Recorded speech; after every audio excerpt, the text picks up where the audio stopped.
Diresmikannya pojok baca di Rumah Sakit Meraksa itu pertama dapat meningkatkan minat baca dari masyarakat yang berkunjung ke Rumah Sakit Meraksa, terutama pasien-pasien rawat jalan dan keluarga pasien rawat inap yang ada di sekitar Rumah Sakit Meraksa. Juga kita ingin pojok baca ini bisa berkembang menjadi pustaka terbuka.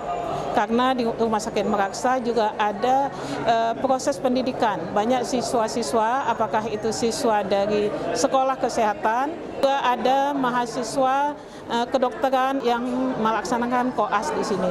Ini kan rumah sakit itu identik dengan yang sakit. Jadi kita kondisikan rumah sakit itu menjadi bagian daripada literasi, bagian daripada kecerdasan. Jadi di samping misalnya ada masyarakat kemari, di samping dia menunggu proses daripada pelaksanaan dari mendaftar di rumah sakit ini bisa dimanfaatkan. Ada orang tua juga, orang tua daripada yang sakit juga, nanti ada pasien-pasien yang melengkapi dari ini bisa singgah di sini, sehingga membaca buku-buku yang ada. Kita tahu bahwasanya untuk penguatan literasi itu bukan dari satu elemen. Dengan membaca, itu akan membuat masyarakat kita menjadi cerdas, bermartabat dan berkarakter.